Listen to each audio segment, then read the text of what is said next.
கோபுரம் டிவி நேயர்களுக்கு இனிய வணக்கம். மகான் ஸ்ரீ ஷிரடி சாய்பாபா அற்புதங்கள் இந்த நிகழ்ச்சிக்கு நீங்கள் அளித்து வரும் அன்பிற்கும் ஆதரவிற்கும் மிகப்பெரிய நன்றியை தெரிவித்துக் கொள்கிறோம். இந்த நிகழ்ச்சிகள் மகான் ஷிரடி சாய்பாபா கருணை உள்ளத்தோடு பக்தர்களுக்கு நிகழ்த்தி வரும் அற்புதங்களை வரிசை தரிசனம் பண்ணிட்டு வரோம் சாய்நாதரின் அற்புதமான அருளாசிகளோடு. அந்த வகையில் சாய்நாதர் இன்று நமக்கு கொடுக்கக்கூடிய அற்புதமான அருள் வாக்கு என்னன்னு கேட்டிங்கன்னா, கவலைகளை தள்ளி வைங்கிறார் பாபா. தெளிவாக சொல்கிறார். அவர் என்ன சொல்கிறார் தெரியுங்களா? அதுக்கு பிறகு அவர் சொல்கிறது ஒரு அற்புதமான விஷயம். நான் உன்னோடு இருக்கிறேன் என்பதை மட்டும் நினைவில் வைங்கிறார். அது ஒன்று போதுங்கிறார் சாய்நாதர். அதான் உண்மை, சத்தியம். பாபா நம்மோடு தான் இருக்கிறார். நம்ம நினச்சோன்னு வச்சுக்கோங்களேன், பாபா நீங்கள் எனக்குள்ளே தான் இருக்கீங்களான்னு கேட்டால் அதை நமக்கு புரிய வைப்பதற்காக நமக்கு முன்னாடியோ பின்னாடியோ வந்து நிற்பார் பாபா. இதெல்லாம் நம்ம உணர்ந்திருக்கோம் இல்லையா?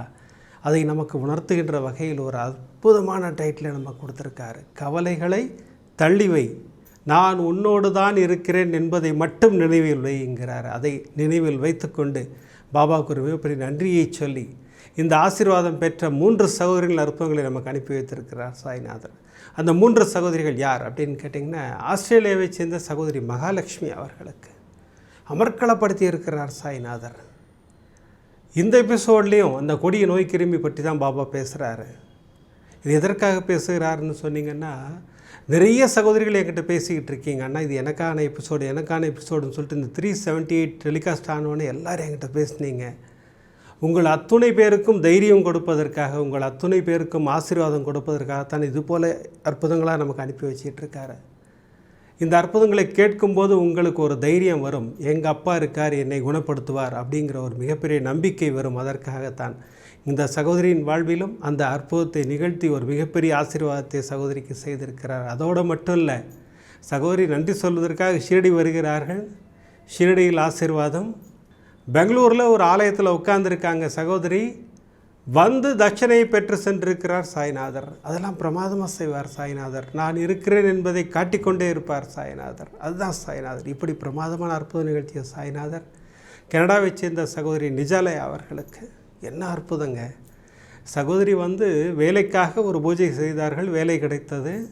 அப்புறம் அதுலேயே அப்கிரேட் ஆகணும் இல்லைங்களா? நம்ம ஊரில் சிஏ மாதிரி ஒரு எக்ஸாமா, ரொம்ப டஃப்னா அது. ஆனால் நான் உபயோகப்படுத்திய மந்திரம் ஓம் ஸ்ரீ சாய் ராமஜெயம். அந்த மந்திரத்தை சொன்னேன், பாபா எனக்கு அற்புதம் நிகழ்த்தினார் அப்படிங்கிறாங்க. என்ன அற்புதம் நிகழ்த்தினார் அதை நம்ம தரிசனம் செய்ய இருக்கிறோம். அடுத்து கேரளாவை சேர்ந்த சகோதரி சுனிதா அவர்கள், ஆனால் உங்கள்கிட்ட ஒரு விஷயம் நான் சொல்லி ஆகணும். பாபாவிடம் கோபித்து கொண்டு அந்த மந்திரம் சொல்லுவதையும் எழுதுவதையும் நான் நிறுத்திவிட்டேன். ஆனால் மீண்டும் கோபுரம் டிவியின் மூலமாக என்னை எழுத வைத்தார், எனக்கு அற்புதம் நிகழ்த்தினார். பிரமாதமாக சொன்னாங்க சகோதரி. என்ன அற்புதம் நடந்தது, அது என்ன மந்திரம், அதை நம்ம தரிசனம் செய்ய இருக்கிறோம். இப்படி 3 அற்புதங்கள் பிரமாதம் அப்படின்னா, சென்ற எபிசோடில் அத்தியாயம் 34 ஒரு கதை சொன்னேன் சச்சரித்திலேருந்து. அண்ணா ரொம்ப நல்லா இருக்குண்ணா, தொடர்ந்து சொல்லுங்கள் அண்ணா அப்படின்னுங்க. கண்டிப்பாக சொல்லுவோம். சந்தர்ப்பம் கிடைக்கின்ற நேரங்களில் நிச்சயமாக சச்சரித்த கதைகளை நம்ம இந்த அற்புதங்கள் நிகழ்ச்சியிலே தொடர்ந்து சொல்லுவோம். இந்த எபிசோட்லேயும் உதயின் பெருமையை சொல்லுகின்ற வகையில் 33 ஒரு 2 கதை சொல்லலான் இருக்கேன். இது தொடரும். இது எப்போல்லாம் பாபா நம்ம ஆசீர்வாதம் பண்ணுறாரோ அப்போல்லாம் நம்ம சொல்லிக்கிட்டே இருப்போம்.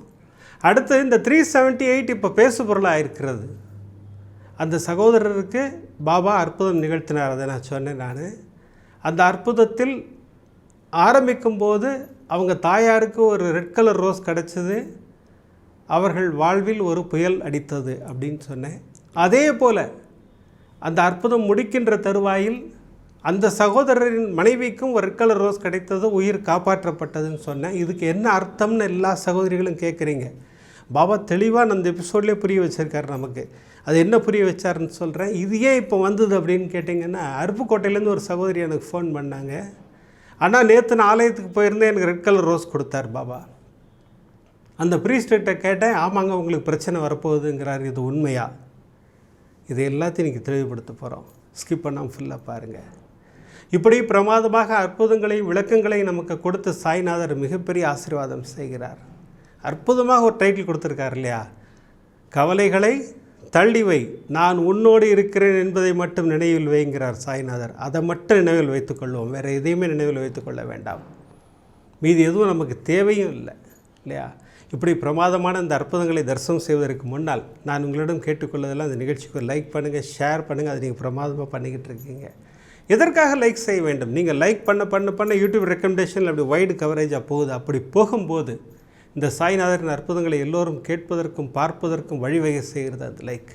ஒரு லைக் பண்ணலாமே, பிடித்திருந்தால் ஷேர் பண்ணலாம். வாங்க இப்போ நம்ம வரிசையாக அற்புதங்களை தரிசனம் செய்வோம். முதல் அற்புதம் அமர்க்களமான அற்புதம். சகோதரி மகாலட்சுமி அவர்கள் ஆஸ்திரேலியாவிலிருந்து நமக்கு இந்த அற்புதத்தை அனுப்பி வைத்திருக்கிறார்கள். சகோதரி வாழ்வில் நிகழ்ந்த ஒரு பிரமாதமான அற்புதம். அதற்கு முன்னால் இதுக்கு ரிலேட்டடாக ஒரு அற்புதம் அங்கே நடந்தது. அதை சொல்லிட்டு இதை சொல்கிறேன் நான் சொல்லிட்டு சொன்னாங்க. அந்த அற்புதத்தின் மூலம் ஒரு மிகப்பெரிய அறிவுரையை நமக்கு பாபா வழங்குகிறார். பெண்களுக்கு, குறிப்பாக பெண்களுக்கு வழங்குகிறார். அது என்ன அற்புதம்? நம்ம தரிசனம் பண்ணுவோம். சகோதரியின் தோழி, மகாலட்சுமியோட தோழி அவர்களுக்கு மார்பகத்தில் ஒரு வலி வருது. அந்த வலி அவங்க பெருசாக எடுத்துக்கவே இல்லை. இது சாதாரண வலி, ஏதோ ஒன்று இருக்குது அப்படின்னாங்க. 1 மாதம், 2 மாதம், 3 மாதம், 4 மாதம், 6 மாதங்கள் ஆயிற்று. இப்போ சகோதரி வலியால் துடிக்கிறாங்க. அந்த இடம் பாறை மாதிரி, கல் மாதிரி ஆயிடுச்சு.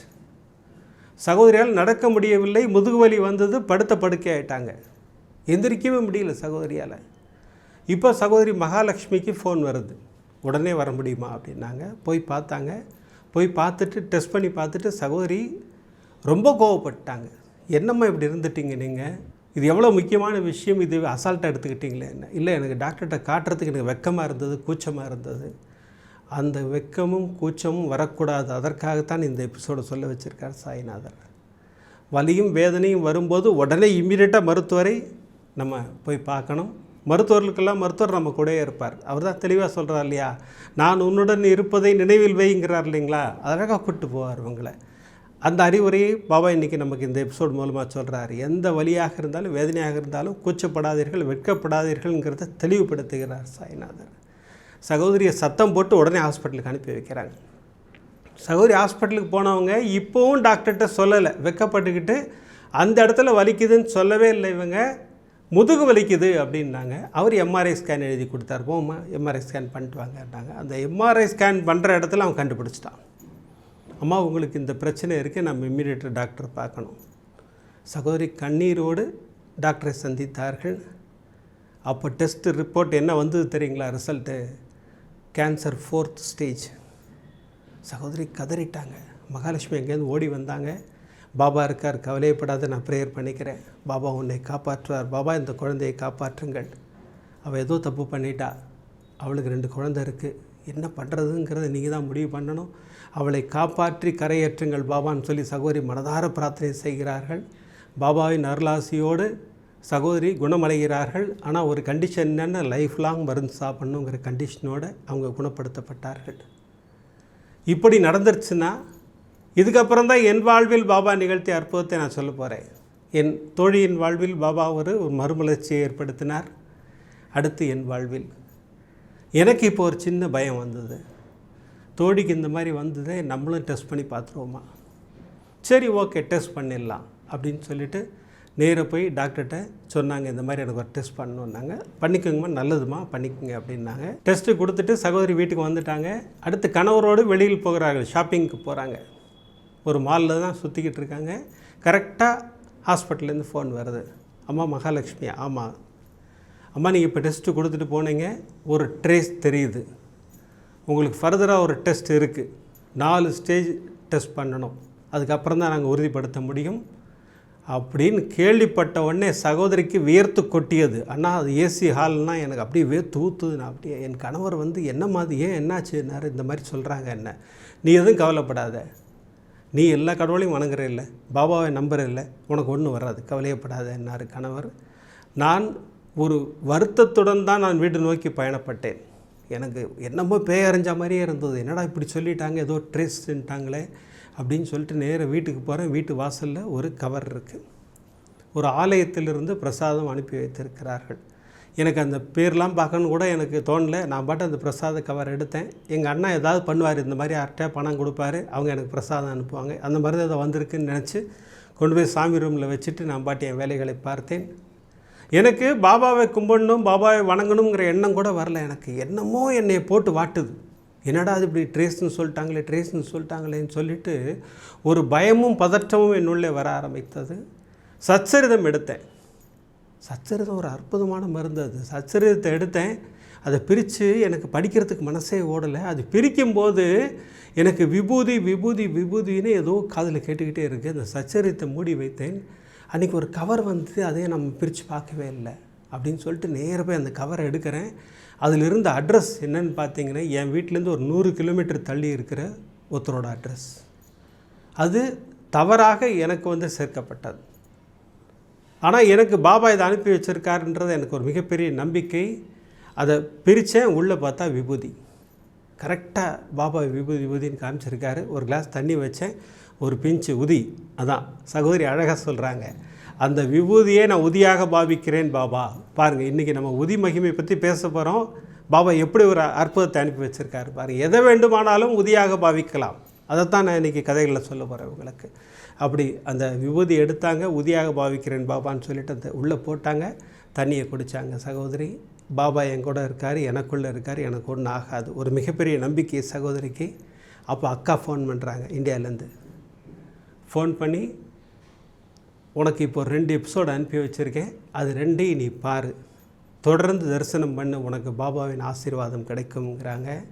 சகோதரி அனுப்பி வைத்த எபிசோடு என்னன்னு கேட்டிங்கன்னா, நம்முடைய அற்புதங்கள் நிகழ்ச்சி.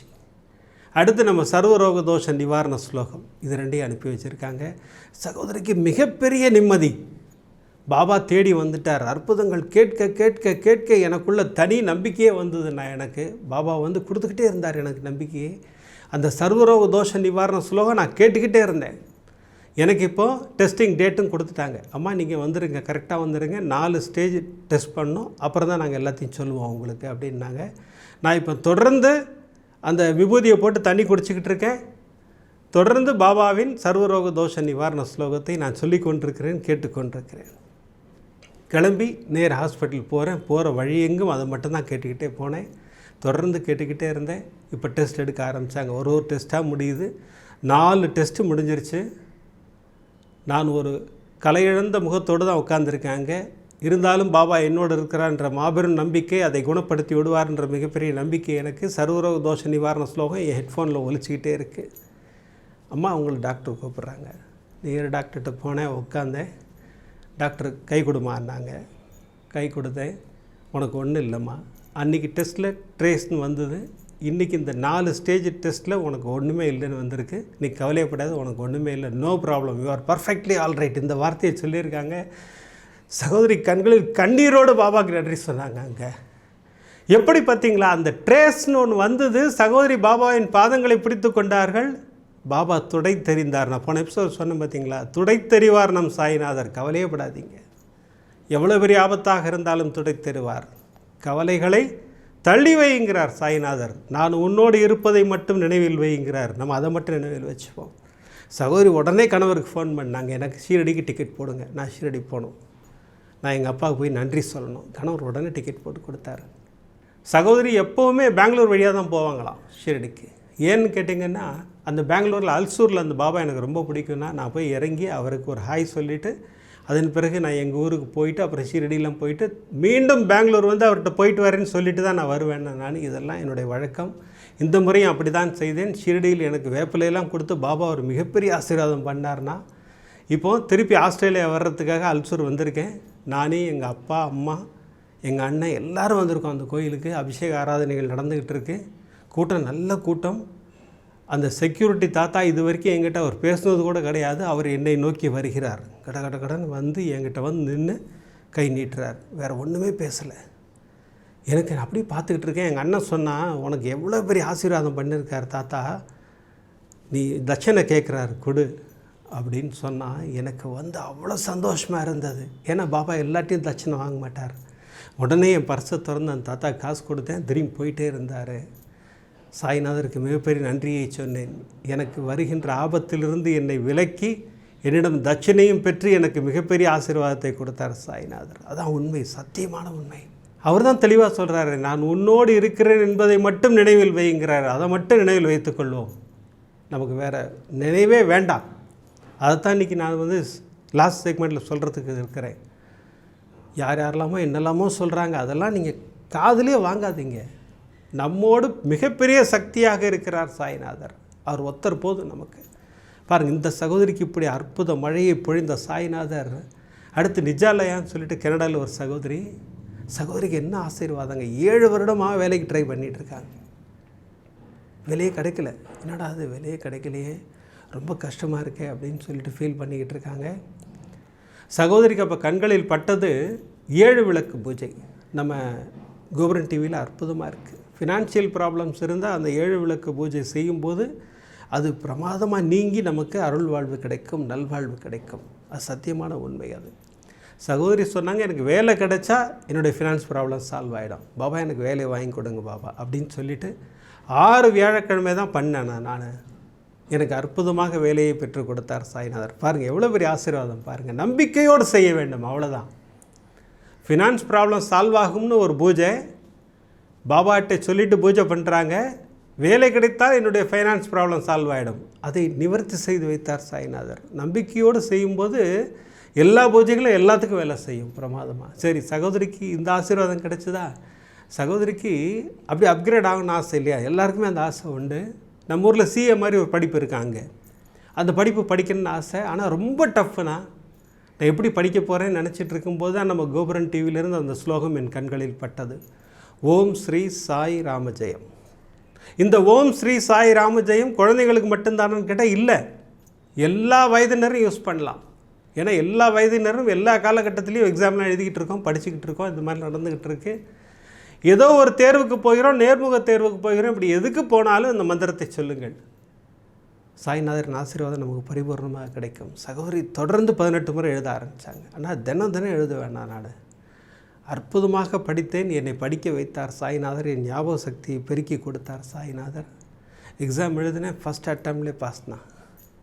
பாபா ஒரு மிகப்பெரிய ஆசீர்வாதம் செய்து என் வாழ்வில் விளக்கேற்றி வைத்தார். நான் படித்து பாஸ் ஆனேன்னு சொன்னால் அது தப்புன்னு, அது சொல்லவே கூடாது, அந்த வார்த்தை சொல்லக்கூடாது. எங்கள் அப்பா என்னை கை தூக்கி விட்டார். இந்த மந்திரத்தை சொல்லு, உனக்கு ஞாபக சக்தியை பெருகுகிறேன். உண்மை, சத்தியம் அது. இந்த மந்திரம் சொல்ல சொல்ல சொல்ல சொல்ல ஞாபக சக்தி பெருகும் இல்லையா? மந்திரம் சொன்னால் பாஸ் ஆகிடுவோமான்னா கிடையாது.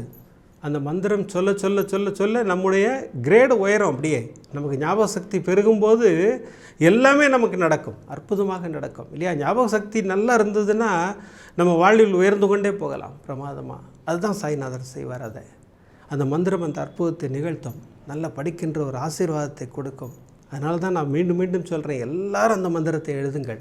ஏன்னா நம்ம எல்லார் வீட்லேயும் குழந்தைங்க படிச்சுக்கிட்டு இருக்காங்க, ஏதோ ஒரு கிளாஸ் படிச்சுக்கிட்டு இருக்காங்க. 1ஆம் கிளாஸ் படிக்கிறாங்க, 2ஆம் கிளாஸ் படிக்கிறாங்க, 5ஆம் கிளாஸு, 8ஆம் கிளாஸு, 10ஆம் கிளாஸு, 12th ஸ்டாண்டர்டு, அப்புறம் கல்லூரியில் படித்து கொண்டிருக்கிறார்கள். இப்படி படித்து கொண்டிருக்கும் அத்தனை குழந்தைகளுக்காக நம்ம எழுதுவோம். அந்த குழந்தைங்களை டிஸ்டர்பே பண்ணாதீங்க. முடிந்தால் அந்த குழந்தைங்க எழுதட்டும், இல்லைன்னா நம்ம எழுதுவோம், ஜம்முன்னு எழுதுவோம் இல்லையா? எழுதினால் சாய்நாதரின் ஆசீர்வாதம் பரிபூர்ணமாக கிடைக்கும். இந்த மந்திரங்கள் அற்புதம். சாய்நாதர் நமக்கு அருளி அத்துணை மந்திரங்களும் அற்புதம் செய்து கொண்டிருக்கிறது. கேரளாவிலிருந்து சகோதரி சுனிதா அவர்கள் ஃபோன் பண்ணாங்க. ஆனால் உங்கள்கிட்ட ஒரு பிரமாதமான அற்புதம் நான் ஷேர் பண்ணிக்கிட்டோம். மிகப்பெரிய பிரச்சனையில் இருந்தோம். என் மகனின் வேலைக்காக நானும் என் மகனும் ஓம் ஸ்ரீ சாயி மகாலட்சுமியை நமோ நமக ஸ்திர உத்தியோகம் தேகிமாம் இந்த ஸ்லோகம் எழுதிக்கிட்டே இருக்கோம். நாங்கள் 6 மாதமாக எழுதி கொண்டிருக்கிறோம். ஒரு கட்டத்தில் 2 பேரும் முடிவு பண்ணோம், இனிமேல் இந்த மந்திரம் எழுதக்கூடாது, நமக்கு தேவையில்லை. நம்மளும் 6 மாதமாக எழுதுகிறோம், நமக்கு ஒன்றுமே நடக்கலை. இனிமேல் இந்த மந்திரம் எழுத வேண்டாம், சாய்நாதரை மட்டும் கும்பிடுவோம், அவர் எப்போ செய்கிறாரோ செய்யட்டும் அப்படின்னு சொல்லி முடிவு பண்ணி மந்திரம் எழுதத்தை ட்ராப் பண்ணிட்டோம். இப்போ ரீசண்டாக எபிசோட் 375 நான் பார்க்குறதுக்கு எனக்கு ஒரு ஆசீர்வாதத்தை கொடுத்தார் சாய்நாதர். அந்த எபிசோடில் 2 பேருக்கு வேலை கிடைத்தது. நீங்கள் சொல்கிறீங்க இது யாருக்காக பாபா சொல்கிறாருன்னு தெரிலன்னு சொல்லிட்டு, என்னமோ எனக்காகவே சொன்ன மாதிரி இருந்தது. ஏதோ பாபா சொல்ல வராருன்னு சொல்லிட்டு அந்த எபிசோடை கேட்குறேன். அந்த எபிசோடில் சாய்நாத ஸ்தவன மஞ்சரி படித்து கொண்டே ஓம் ஸ்ரீ சாயி மகாலட்சுமியை நமோ நமக ஸ்திர உத்தியோகம் தெய்வமாம் ஸ்லோகத்தை 18 முறை எழுதுனதாக அந்த சகோதரி சொல்கிறாங்க. இது நமக்கு தான் உணர்த்துகிறார்னு சொல்லிட்டு உடனே ஆரம்பித்தேன். பாருங்கள், சாய்நாதர் அழகாக வழிகாட்டுவார். உடனே ஆரம்பித்தேன்னா ஒரே வாரம் தான், 1 வீக்கில் என் பையனுக்கு இன்டர்வியூ வந்தது. அம்மா நான் இன்டர்வியூ போயிட்டு வரேன்னு சொன்னால், நீ இப்போது நான் இங்கே மந்திரங்கள் எழுதுகிறேன், சாய்நாதஸ்தான மஞ்சரி படிக்கிறேன், உனக்கு பாபாவின் ஆசீர்வாதம் பரிபூர்ணமாக கிடைக்கும்னு சொல்லி அனுப்பினேன். அவன் அந்த பக்கம் இன்டர்வியூக்கு போன உடனே ஒரு ஒயிட் பேப்பர் எடுத்தேன். பாபா என் மகனுக்கு வேலையை பெற்று கொடுத்ததுக்காக நன்றி அப்படின்னு சொல்லிட்டு க்ளோஸ் பண்ணி பாபாவின் பாதத்தில் வச்சுட்டேன். ஏன்னா இந்த டெக்னிக்கும் நீங்கள் கோபுரம் டிவியில் நிறையா சகோதரிகள் செய்து தான் நீங்கள் சொல்கிறீங்க. நீங்கள் நம்மளும் செய்வோம். சாய்நாதர் ஆசீர்வாதம் செய்யட்டும்னு காத்திருந்தேன். அடுத்த 1 மணி நேரத்தில் என் மகன் ஃபோன் பண்ணான். அம்மா எனக்கு வேலை கிடச்சிருச்சு, நான் ஜாயின் பண்ண சொல்லிட்டாங்க. என்ன எவ்வளோ பெரிய ஆசீர்வாதம் பாருங்கள் இல்லையா? நம்பிக்கையோடு, அதுதான் நான் மீண்டும் மீண்டும் திரும்ப திரும்ப சொல்லுகின்ற விஷயம்.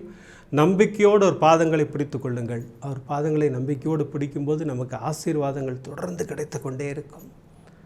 இப்படி பிரமாதமாக 3 அற்புதங்களை கொடுத்த சாய்நாதர் சகோதரிகள் வேண்டுகோளுக்கு இணங்க, சகோதரிகள் ஆசைக்காக நிறைய பேர் என்கிட்ட கேட்டுக்கிட்டீங்க, அண்ணா அந்த சச்சரித கதைகளை ஆரம்பிங்கண்ணா. நான் தனி எபிசோட ஆரம்பிக்கலாமான்னு கூட யோசித்தேன். அதனால் இப்போ வருகின்ற எபிசோடில் அங்கங்கே ஒரு கதை சொல்லிகிட்டே வருவோம் நம்ம அவரோட ஆசீர்வாதத்தோடு இல்லையா? இன்றைக்கி இந்த உதியின் மகிமையை பற்றி 33 அத்தியாயம் 33 ஒரு 2 கதையை சொல்கிறதுக்கு இருக்கிறேன். அதோடு கூட ஒரு மிகப்பெரிய விளக்கத்தையும் கொடுக்க இருக்கிறோம். இப்படி பாபா ஆலயத்துக்கு போகும்போது பூ கிடைக்கிது, நம்ம எதுவும் கேட்கவே இல்லை, அவங்களே பூ கொடுக்குறாங்க. இதுதான் இங்கே கான்செப்டு. அப்படி கிடைக்கும்போது அதற்கு என்ன அர்த்தம்? இது நிறைய சகோதரிகள்கிட்ட கேட்டிங்க. நீங்கள் அருப்புக்கோட்டையிலேருந்து ஒரு சகோதரி இன்னும் கொஞ்சம் ஒருபடி மேலே போய், அண்ணா நேற்று எனக்கு ஆலயத்தில் ரெட் கலர் ரோஸ் கிடச்சிது, இந்த எபிசோட் அப்போ தான் பார்த்துட்டு போயிருக்கேன், எனக்கு மனதிற்குள் ஒரு மாதிரி பயமாக இருந்தது. என்னடா அது, அந்த எபிசோட்லேயும் இந்த மாதிரி சொன்னாங்களே, ரெட் கலர் பூ கிடச்சிதுன்னு சொன்னாங்களே, 2 விதமாக நடந்ததே, நமக்கு என்ன நடக்க போகுது? உடனே ப்ரீஸ்ட்டை கேட்டிருக்காங்க சகோதரி. சார் என்ன எப்படின்னு? ஆமாம் உங்களுக்கு ஏதோ பிரச்சனை வரப்போகுது, அவர் பங்குக்கு இதை சொல்லியிருக்காரு. இதெல்லாம் உண்மையா? இது எல்லாத்துக்கும் விளக்கம் கொடுக்க இருக்கிறோம். எப்போன்னு கேட்டிங்கன்னா, இந்த துனி பூஜையின் தரிசனம் முடிந்தவுடன் ஞான சாய்பாபாவின் துனி பூஜையின் தரிசனத்தை பெற்றுக்கொள்ள இருக்கிறோம். துனி பூஜையின் தரிசனம் முடிந்த பிறகு இந்த பிரமாதமான உதி அற்புதத்தையும் இந்த விளக்கத்தையும் நம்ம பெற்று இருக்கிறோம். வாங்க இப்போ அற்புதமாக துனி பூஜையின் தரிசனத்தை பெற்றுக்கொள்வோம். விருக்ஷத்யமூலாதிவாசாத் சுதாஸ்ராவினம் திக்தமப்ய பிரியம் தம் தரும் கல்பவிருக்ஷாதிகம் சாதயந்தம் நமாமீஸ்வரம் சத்குரும் சாயிநாதம். அதியபுரோ தேவமுன சகல விசேஷனாம் விசிஷ்டாதாம் அஸ்யாமர்த்தமானாதாः கோபுரம் டிவி சர்வசாயி பக்தமஹாஜனானாம் சர்வேஷாம் சககுடும்பானாம் க்ஷேம தைரிய வித்யவிதய ஆயுள்ளாரோக்கிய ஐஸ்வர்யானாம் அபிவர்த்தியர்த்தம் அரோக திடகா திரகாஷித்யர்த்தம் தன தானிய சக்ஷந்தான சகல சௌபாட்டிகாணித்யர்த்தம் தேக ஆரோக்கியதா மனசந்தோஷ பிராப்தியர்த்தம் சாய்நாத பரிபூரண அனுகிரக பிரசாதாது கர்ம பித்ரு சாப பாப நிவர்த்தி பிராப்தியர்த்தம் வியாதி ரோக நிவாரண பிராப்தியர்த்தம் மனசங்கட மனக்லேஷ நிவர்த்தி பிராப்தியர்த்தம் மனசந்தோஷகர பிராப்தியர்த்தம் காரிய ஜெயகர பிராப்தியர்த்தம் கண் திருஷ்டி நிவர்த்தி பிராப்தியர்த்தம் சகல தோஷ நிவாரண பிராப்தியர்த்தம் ஞான சாயிநாத பரிபூர்ண கிருபா கட்டாட்ச வளசித்யர்த்தம் சாயிநாத குரவே நமோ நமः. பாதாரவிந்ததோஹ சதாநாமத்ய கிரீஷ்யமः சக்தியானந்தகரம் சதா சிவகரம் சத்கீர்த்தி வித்யாகரம் வாணீவஸ்யகரம் மன சுதிகரம் காருண்யலக்ஷ்மீகரம் தேகோலாசகரம் சிவப்பிரியகரம் பக்தீஞ்ச முக்திபிரதம் சைவம் பஸ்மலலாட சோபனகரம் திரிலோகரக்ஷாகரம். ஓம்காம் சாயிநாதாய நமः. ஓம் லக்ஷ்மீநாராயணாய நமः. ஓம் கிருஷ்ணராம சிவமாருத்யாதி ரூபாய நமः. ஓம் சேஷ சாயினே நமः. ஓம் கோதாவரி தட சிரடிவாதினே நமः. ஓம் பக்தஹிருதாலதாத நமः. ஓம் சர்வகிருத்வாதினே நமः. ஓம் பூதாவாசாத நமः. ஓம் பூத பவிஷ்யத் வர்ஜிதாத நமः. ஓம் காலாதீதாத நமः. ஓம் காலாத நமः. ஓம் காலகாலாத நமः. ஓம் காலதர்ப்பதமனாத நமः. ஓம் மிருத்யுஞ்சயாத நமः. ஓம் அவர்தியாத நமः. ஓம் மர்த்தியாபயப்பிரதாத நமः. ஓம் ஜீவாதாராஜ நமः. ஓம் சர்வாதாராத நமः. ஓம் பக்தாவன சமர்த்தாத நமः. ஓம் பக்தாவன பிரதிங்காத நமः. நவஸ்ரதாத நமः. ஆரோக்கிய க்ஷேமதாத நமः. ஓம் தனமாங்கல்யப்பிரதாத நமः. ஓம் ருத்திஷித்திதாத நமः. ஓம் புத்திர மித்திர கலத்ரவந்துதாத நமः. ஓம் யோகீஜமாத நமः. ஓம் ஆவத்வந்தவாத நமः. ஓம் மார்கபந்தவே நமः. ஓம் புக்தி முக்தி ஸ்வர்கா பவர்கதாத நமः. ஓம் பிரியாத நமः. ஓம் பிரீதிவர்தனாத நமः. ஓம் அந்தர்யாமினே நமः. ஓம் சச்சிதாத்மனே நமः. ஓம் அனந்தாத நமः. ஓம் ஆனந்தாத நமः. ஓம் பரமேஸ்வராய நமः. ஓம் பரபிரம்மணே நமः. ஓம் பரமாத்மனே நமः. ஓம் பரமசுகதாத நமः. ஓம் பரமேஸ்வராத நமः. ஓம் ஞானஸ்வரூபிணே நமகாவும் ஜெகதபத்ரே நமகாவும் பக்தானாம் மாத்ருதாத்ருபிதாமகாத நமகாவும் பக்தபயப்பிரதாத நமகாவும் பக்த பராதிநாத நமகாவும் பக்தா அனுக்கிரக காதராத நமகாவும் சரணாகத வஸ்தலாத நமகா பக்தி சக்தி பிரதாத நமகா ஞான வைராக்கியதாத நமகாவும் பிரேம பிரதாத நமகா சம்சய கிருதே துர்பல்ய பாப கர்ம வாசனா க்ஷேகராத நமகா கிருதிஹந்தி வேதகாத நமகா சாயிநாத குருவே நமோ நமகா அநேக கோடி பிரார்த்தனாஞ்சலிம் சமர்ப்பஜாமி. ஓம் மிருத்யுஞ்சயாய ருத்ராய நீலகண்டாய சம்பவே அமிர்தேசாய சர்வாத மகாதேவாய தே நமோ நமः. ஓம் திரியம்பகம் யஜாமகே சுகந்திம் புஷ்டிவர்தனம் உருவாருகபிவந்தனா மிருத்யோர்முக்ஷீயமாமிருதாத் தனம் தானியம் பசும் பகுபுத்திரலாபம் சதசம்வத்சரம் தீர்க்கமாதுः ஞானசாயிநாதவரிபூர்ண அனுக்கிரக பிரசாத பல சித்திரஸ்து. ஈசான சர்வவித்யானாமீஸ்வர சர்வபூதானாம் பிரம்மாதிபதி பிரம்மணோதிபதி பிரம்மா சிவோ மே அஸ்து சதா சிவம் சிரடிவாசாத வித்மஹே சச்சிதானந்தாத தீமஹே தன்னோ சாயி பிரஜோதயாத். சச்சிதானந்த சுரூப சாயிநாத குருவே நமோ நமः. பஞ்சமுக ஆஜிய ஆராதன தீபம் தர்ஷதாமி அனந்த கோடி பிரம்மாண்ட நாயக் ராஜாதிராஜ யோகிராஜ பரபிரம்மா சச்சிதானந்த சத்குரு சாயிநாத் மகாராஜ் கி ஜெய். சாயிநாதருடைய பரிபூரண ஆசீர்வாதம். ஓம் ராஜாதிராஜாஜ பிரத்யேகதாகினே மமா வஜம்பை ஸ்ரவணாஜ குருமாஹே சமேகாமான் காமகாமாஜமக்கியம் காமேஸ்வரோகை ஸ்ரவணோ ததாது குபேராஜ வை ஸ்ரவணாஜ மகாராஜாத நமः. சிரடிவாசாத வித்மஹே சச்சிதானந்தாஜ தீமஹே தன்னோ சாயி பிரஜோதயாத். சாயிநாத குருவே நமः. பஞ்சமுகாஜி ஆராதன தீபம் தர்ஷதாமி. அனைவருக்கும் ஞான சாய்பாபாவின் ஆசீர்வாதம் பரிபூரணம். அற்புதமாக துனி பூஜையின் தரிசனத்தை பெற்றுக்கொண்டோம். இந்த அற்புதமான துனி பூஜைக்காக ஞான சாய்பாபாவுக்கு மிகப்பெரிய நன்றியை சொல்லி, இந்த துனி பூஜையை செய்து கொடுத்த குருஜிக்கு ஒரு மிகப்பெரிய நன்றியை சொல்லி, இந்த பிரமாதமான உதியின் பெருமையை தெரிந்து கொள்ள இருக்கிறோம். உதி பாபா நமக்கு கொடுத்த ஒரு மாபெரும் பொக்கிஷம் எதுன்னு கேட்டிங்கன்னா உதி இல்லையா? நம்முடைய உடல் நோய்களையும் மனநோய்களையும் தீர்க்க வல்லது உதி. இது நான் சொல்லலை, சச்சரிதம்லேயே போட்டிருக்கு, பிரமாதமாக போட்டிருக்கு. அற்புதமான விஷயம். அந்த உதி ஃபார்ம்லேயே தான் யூஸ் பண்ணணுமா அப்படின்னு நிறைய பேருக்கு சந்தேகம் உண்டு. ஏன்னா எல்லாரும் கேட்குறது ஷீரடி உதி வேணும், ஷீரடி உதி வேண்டும். நான் சொல்லுவேன், உதியில் பேதம் பார்க்காதீர்கள். உங்கள் ஊரில் பாபா ஆலயம் இருக்குது, துனி இருக்குன்னா போய் அங்கே போய் உதி வாங்கிக்கோங்க. எல்லா உதியும் ஒன்று தான். பாபா தான் சொல்கிறார். பாபா இன்னும் ஒருபடி மேலே போய் என்ன சொல்கிறார்? எதை வேண்டுமானாலும் உதியாக பாவியுங்கள். ஒரு ஊதுபத்தி சாம்பலை கூட உதியாக யூஸ் பண்ணுங்கள், மண்ணை கூட உதியாக யூஸ் செய்யுங்கள், திருநீரை கூட உதியாக யூஸ் பண்ணுங்கள். இப்போ கூட இந்த அற்புதத்தில் கூட சகோதரி அழகாக பண்ணாங்க. அவங்களுக்கு கிடைச்ச திருநீரை உதியாக யூஸ் பண்ணாங்க இல்லையா? பாபாவின் ஆசீர்வாதம் நமக்கு கிடச்சிக்கிட்டே இருக்கும். வாங்க அந்த பிரமாதமான 2 அற்புதங்களை தரிசனம் பண்ணிவிட்டு ஒரு விளக்கத்தையும் பெற்றுக்கொள்வோம். உதியின் பெருமையை சொல்லும் எபிசோடு 3 எபிசோடு இருக்குன்னு சொல்லியிருந்தேன். போன எபிசோட்லேயே சொல்லியிருந்தேன். 33, 34, 35 3மே ரொம்ப அற்புதமாக இருக்கும். அதான் படிக்க படிக்க படிக்க அவ்வளோ சந்தோஷமாக இருக்கும் நமக்கு. ஏன்னா ஒரு மிகப்பெரிய சக்தியின் ஒரு பிரமாதமான அற்புதங்கள் அதில் இருக்குது. அதில் பிரமாதமாக அதை நம்ம தரிசனம் செய்ய இருக்கிறோம். நாராயண் ஜெனி அப்படின்னு ஒருத்தர் இருந்தார். அவருடைய நண்பர், அவருக்கு தேள் கடிச்சிருச்சு. இவருக்கு என்னென்னா தேள் கடிச்சிருச்சு, உடனே உதி வச்சா அந்த வலி உடனே குறையும். அது ஒரு மிகப்பெரிய நம்பிக்கை. அது நடந்திருக்கு, நிறைய பேருக்கு நடந்திருக்கு, இங்கும் நடக்கும் அப்படிங்கிற ஒரு மிகப்பெரிய நம்பிக்கையோடு உதியை தேடுறாரு. எங்கேயுமே உதி இல்லை. பாபாவை தான் மனதில் நினைத்து கொள்கிறார்.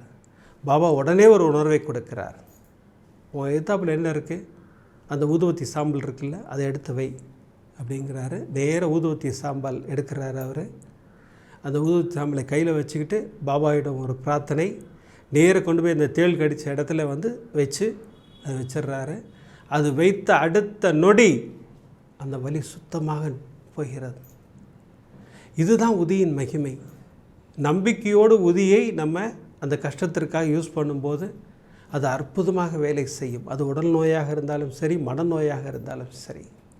நான் தினமும் குளித்தவுடன் உதி வைத்து கொள்ளுங்கள். நான் எல்லாரையுமே சொல்கிறேன். நான் ஒரு டப்பாவில் உதியை போட்டு வச்சுக்கோங்க. உதி கம்மியாக கிடச்சிதுன்னா உதியும் விபூதி மிக்ஸ் பண்ணி ஒரு டப்பாவில் போட்டு வச்சுக்கோங்க. குளிச்சுட்டு வாங்க.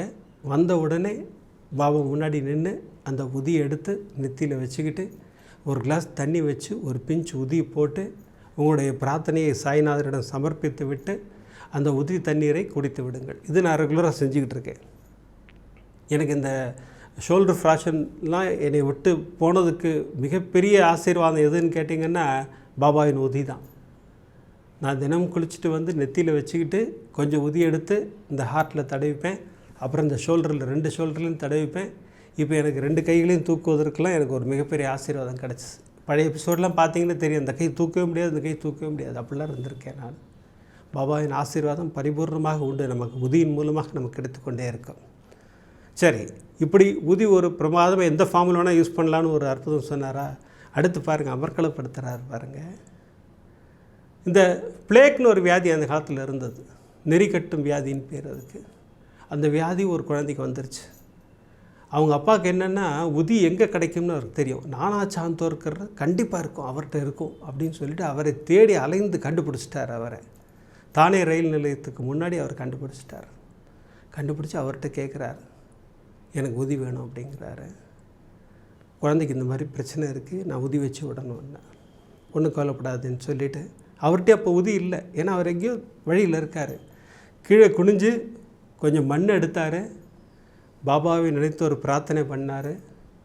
பாபா, இந்த மண்ணை நான் உதியாக பாவிக்கிறேன் அப்படின்னு சொல்லிவிட்டு எதற்கு இருந்த மனைவியின் நெத்தியில் வச்சு விடுறார். அந்த குழந்தையின் நெத்தியில் வச்சு விடுற மாதிரி நான் வச்சு விடுறேன் பாபா, அந்த குழந்தைக்கு சரியாக போகணும். பாருங்கள் எவ்வளோ அற்புதமான பிரார்த்தனை பாருங்கள். இதெல்லாம் நமக்கு அற்புதமாக வழிகாட்டுகிறார் சாய்நாதர்.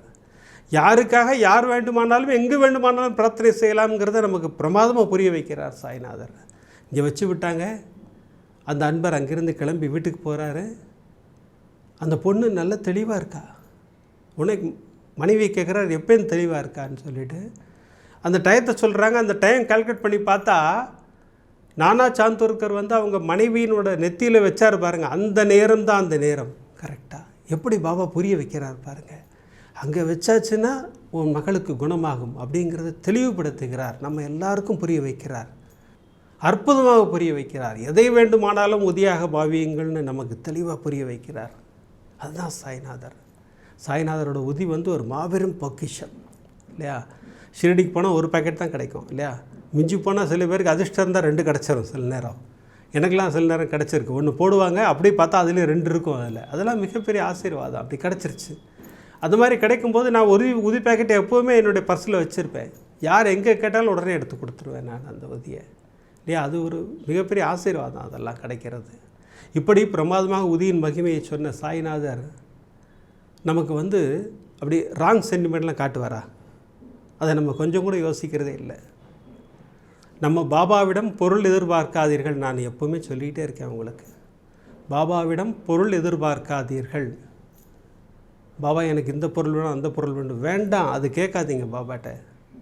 பாபாவிடம் அருள் மட்டும் கேளுங்கள். பாபாவிடம் அருளை மட்டும் கேளுங்கள்.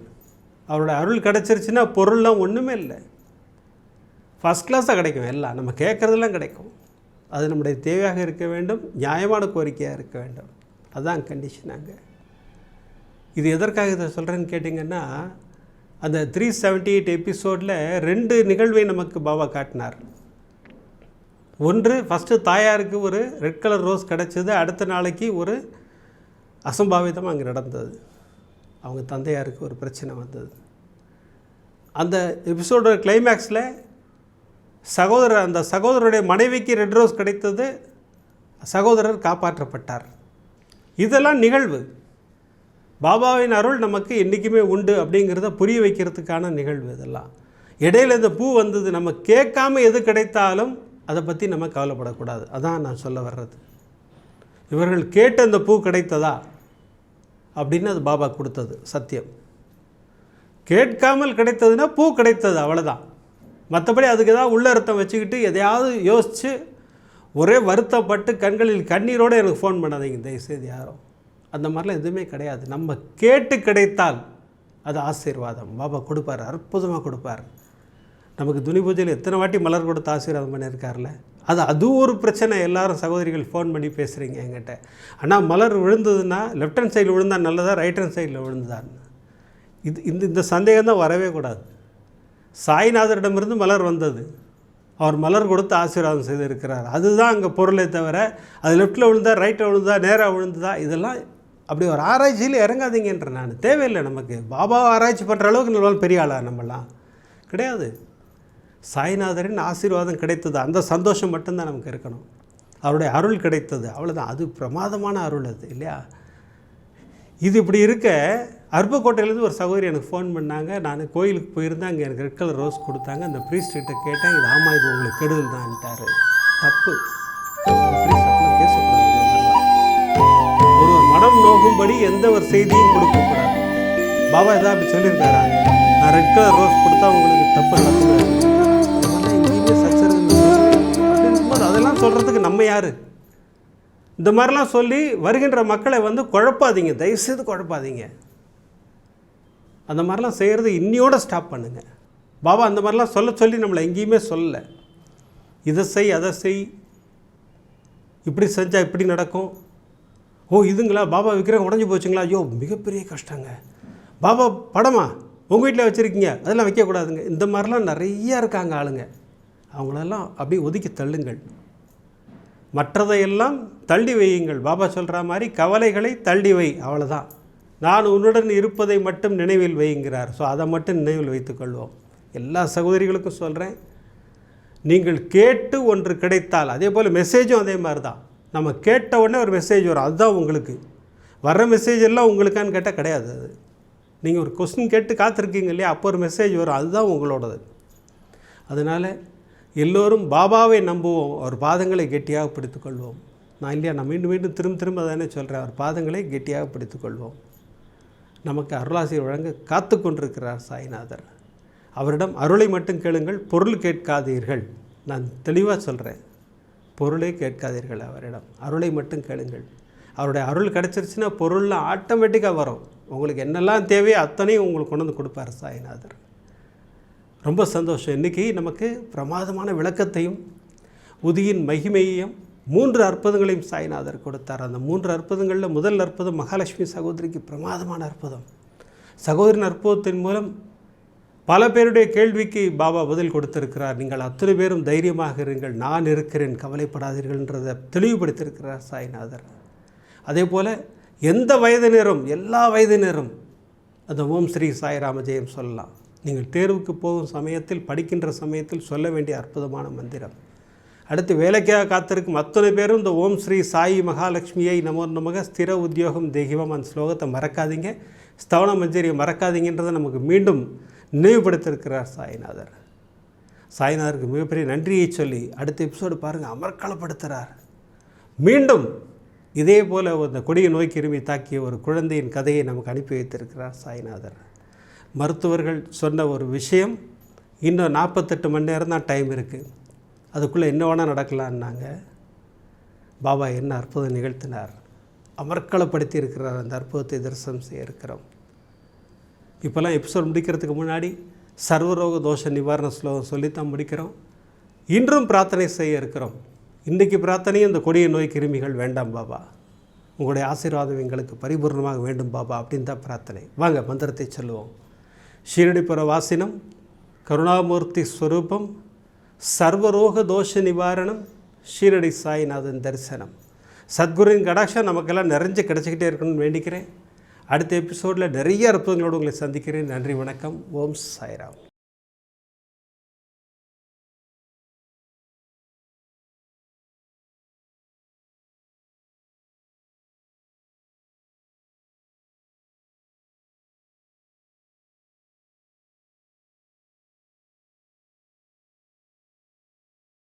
விதம் விதமான பக்தி நிகழ்ச்சிகளை உங்களுக்காக தந்து கொண்டிருக்கிறது உங்கள் கோபுரம் டிவி. உங்களுக்கு பிடித்த நிகழ்ச்சிகளை லைக் செய்யுங்கள், உங்களுக்கு பிடித்த மாணவர்களுக்கு ஷேர் செய்யுங்கள். மேலும் சப்ஸ்கிரைப் செய்வதோடு மட்டுமல்லாது அருகில் இருக்கும் பெல் பட்டனை கிளிக் செய்து கோபுரம் டிவி நிகழ்ச்சிகளை உடனுக்குடன் தெரிந்து கொள்ளுங்கள். மற்றும் ஒரு மகிழ்ச்சியான செய்தி, கோபுரம் டிவி ஆப்பை கூகுள் பிளே ஸ்டோரில் ஃப்ரீ டவுன்லோட் செய்து கோபுரம் டிவி நிகழ்ச்சிகளை தொடர்ந்து கண்டுகளியுங்கள். பாருங்கள், ரசியுங்கள், பரவசமடையுங்கள். கோபுரம் டிவி.com. பக்தி பக்திமயம்.